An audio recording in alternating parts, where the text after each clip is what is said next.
Israel is detaining dozens of African migrants in the first stage of the leadership's plan to deport over 4,000 people from the country. It's after the government initially welcomed the refugees who were trying to escape violence in their homeland. But as RT's Paul Aslia found out, they face further strife upon their return home. The Sudanese are a cancer in our body. We will do everything to return them to their lands.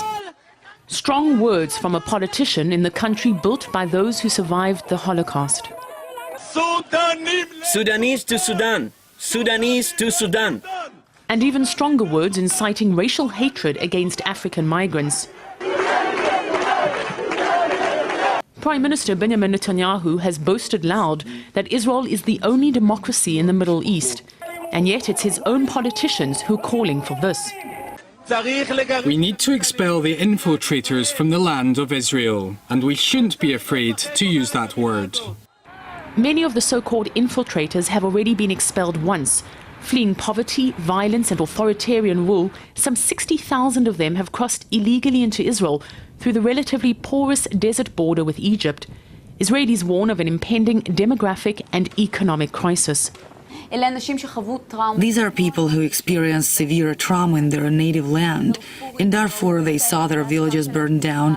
Eritreans who were slaves of a dictatorial regime, some were in torture camps in Sinai, and then a new struggle starts for them. Israelis say most come seeking work rather than refuge. And when it comes to growing crime figures, the newcomers make convenient scapegoats.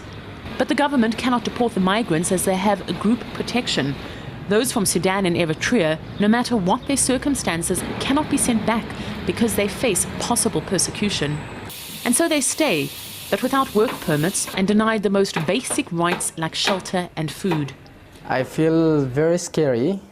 The atmosphere that we have these days is really, really scary. We feel like very insecure. We feel like now and then there will be like acts of violence towards the refugees. And there already have been apartments of African workers set alight and almost daily beatings. Far from dealing with the situation, Prime Minister Netanyahu has announced his intention to go ahead with building a detention center to house 10,000 Africans and to enforce a controversial law that will allow Israeli authorities to imprison illegal immigrants for up to 3 years without a trial. They should look into the eyes of these Africans who fled violence and despair and think about what they're doing. To see how they're demonized, how they're called names. It's terrible. I'm ashamed. I'm ashamed as an Israeli, as a Jew.